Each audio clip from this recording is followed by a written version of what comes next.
Welcome back to Paul's Tech News. My friends, to say this week's tech news was groundbreaking, mind-blowing, historic, consequential, or even important would be great, but it would also be a damned lie, and I won't stand for it. For you see, it is mid-August, and though the pitiful summer GPU launches that oozed out like the polished turd NVIDIA RTX 3060 or the designed to disappoint Radeon RX 9050 4GB are behind us, they were at least something to discuss in the PC hardware space, and now we find ourselves in the doldrums before the fall launch cycle begins, though we're not expecting a lot from that either. Point is, unless we want to continue dwelling on the ever-worsening RAM and storage shortage, or recent GPU pricing shifts in the wrong direction, we need an alternative. We need to stay positive, because even though we might not have the ace or the top one, we can organize our 2s and 3s into a run, as recommended by the streets. And that's why I'm doing the show in reverse today, with the uplifting stuff up front, because it's well past time we had some good tech news.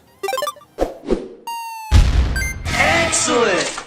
Today's video is brought to you by Lexar NM790 NVMe SSDs, providing lightning-fast storage for the latest generation of gaming and workstation PCs. Featuring a high-bandwidth PCIe Gen 4x4 interface, broad compatibility thanks to the M.2 2280 form factor, and capacities from 512GB up to 8TB, the NM790 makes no compromises, and is conveniently available with or without an integrated heatsink.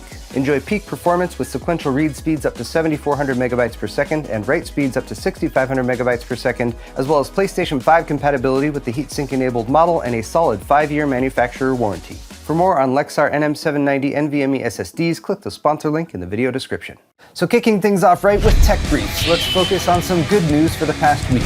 Starting with better hardware monitoring for NVIDIA GeForce and AMD Radeon GPU users for free. Following up on recent updates to NVIDIA GPU hotspot monitoring, the latest HWiNFO beta version 8.51.6045 build has added per-chip VRAM monitoring for AMD Navi-based GPUs, which should include everything back to the RX 5000 series, as well as NVIDIA cards that use either GDDR6X or GDDR7 memory. At least one initial test by Redditor 360NoComply showed a 7.4 degrees Celsius delta between the hottest and coldest VRAM chips on an Asus Prime Radeon RX 9070 XT-OC with aftermarket thermal putty. This update also added the aforementioned GPU hotspot temperature readout for NVIDIA Blackwell-based GPUs. So, with a huge shout out to Martin from HWiNFO, thanks for the hard work adding these features, particularly in a time when PC hardware maintenance is becoming more and more crucial. Keeping GPUs alive by making sure temps are reasonable, or identifying problems with a misaligned thermal pad or similar issue just got a whole lot easier. Next we have, holy fucking shit, MSRP RTX 50 series GPUs.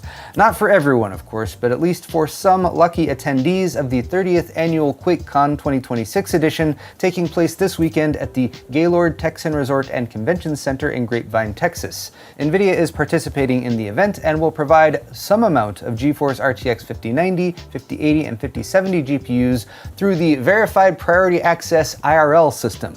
My naturally bitter and skeptical side wants to point out that buying something at MSRP shouldn't really be counted as a massive win, and I'd immediately assume that there will be like 3 units of each GPU available and all the winners will immediately flip them for a profit, but this is the good part of the tech news, so I'll keep those comments to myself. I'm sure there are at least a few extremely happy PC gamers who just got a huge upgrade at QuakeCon, and even this AI-generated preview image isn't going to change my mind.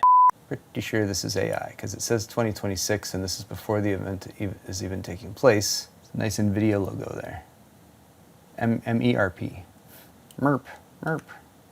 Speaking of changing minds, Microsoft has apparently had a change of heart about Windows 11 hardware requirements. 32GB of RAM? What is this, an operating system for the wealthiest 1%? Nope, now you need just 8GB of RAM for Windows 11, which greatly expands the number of compatible PCs out there and conveniently aligns with the debut of Microsoft's 8GB Surface Pro 12 and Surface Laptop 13 devices. Windows Latest has humorously documented all the places Microsoft redacted or updated their website recommendations in the past month or two, removing all references to 32GB RAM requirements, and now promising memory optimization for 8GB and above, reducing Windows memory footprint to deliver a fast and responsive Windows experience across the PCs customers use every day. So they could have better optimized this OS all along apparently. They just needed a global RAM shortage to tank device sales and Windows 11 adoption to give them a little nudge in the right direction. Speaking of Microsoft doing the right thing when they pretty much have no other option, over on the Xbox side of things, there's good news that Xbox 360 games will be made available on PCs, handhelds, and next-gen Xbox hardware via a program that will roll out between 2027 and 2028, per a roadmap shared by The Verge. In the nearer future, PC users should see updates in October that allow games from the OG Xbox catalog to play on PC, though publishers will retain control over licensing, pricing, and whether each game appears on Xbox Game Pass. So it's not a guarantee that every original Xbox title will be available. Still, it's a big nod towards backwards compatibility and further evidence that Microsoft is responding on some level to both competition from Sony PlayStation as well as the growing number of Windows users disgruntled by data harvesting, AI shunting, and general OS enshittification. Speaking of enshittification, AI data centers are largely to blame for that happening to PC hardware prices in the last year or so, and therefore our final bit of good news is that New York has enacted a one-year moratorium on data center buildouts so they can create rules to protect the environment and energy grid from the power-hungry facilities that fuel artificial intelligence technology. Good. I know it's just a year and only one state, but if RAM and SSD prices aren't enough to sour you on data center projects, or electricity prices, or the rampant levels of city planning bribery going on despite mounting public opposition, simply the feverish push by hyperscalers to build these facilities as fast as they can and at any cost makes me highly skeptical of the true motivations behind the whole thing. Pumping the brakes is a good idea if you ask me, and I hope other states and countries take the same approach, because the implications of the singularity happening in the next few years with a world unprepared for it has broad and frightening implications that are way beyond the scope of a Tech Brief's entry.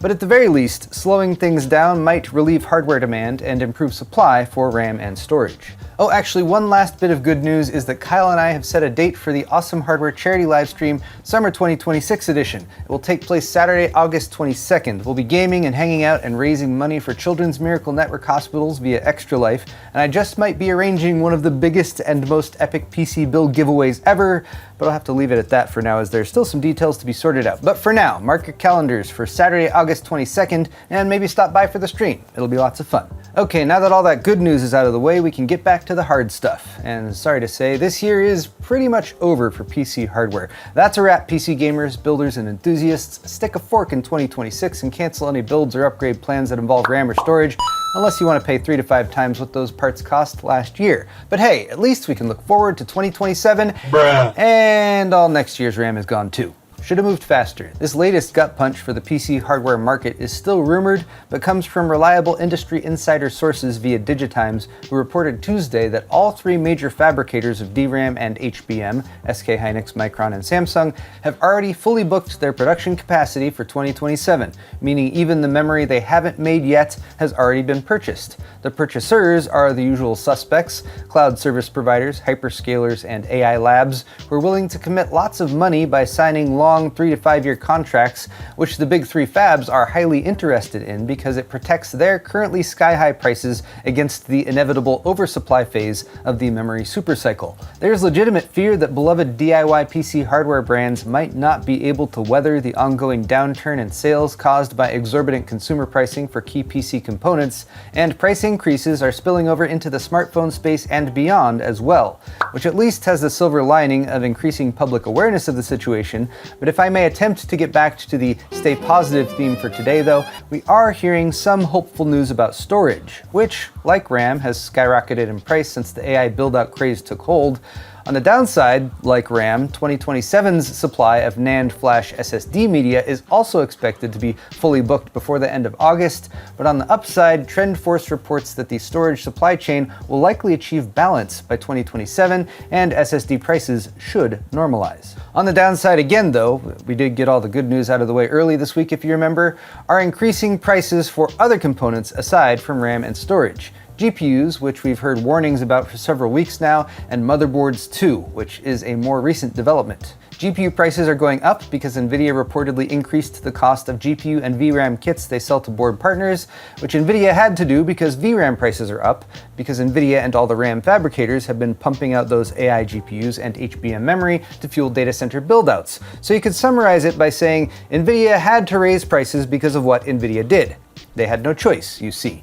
AMD has done the same thing, of course, for the same reason, and videocards.com has compiled a list of reported price increases from factories and distributors, which includes older generation cards now too. What fun. In China, the average channel pricing is up about 20% already from July, and in South Korea, retail prices for RTX 50 series GPUs shot up by 20, 30, and as much as 50% in just a few days. I'll be doing my monthly Price Watch series this week, so subscribe for that if you want some updated US pricing, but already retailers and manufacturers are being shady with the updated pricing, like canceling orders from just before the increases took place and forcing buyers to pay hundreds more if they want to repurchase, or the meme price of an RTX 5090 selling for $5,090 looking more and more like just the MSRP. I guess those QuakeCon buyers really should be stoked if they can snag a 5090 for the original $2,000 list price. And if that's not piling on enough, now motherboard price hikes appear imminent, supposedly due to PCB and SMT cost rises, but also likely due to reduced sales this year. If they can't sell as many motherboards, they will have to sell them for more money. And both the RAM and storage shortage, as well as a lack of new CPU or GPU launches this year, have apparently made things tough for motherboard makers. So I guess we'll have to help them out and just pay more money for our motherboards. That should solve everything, right?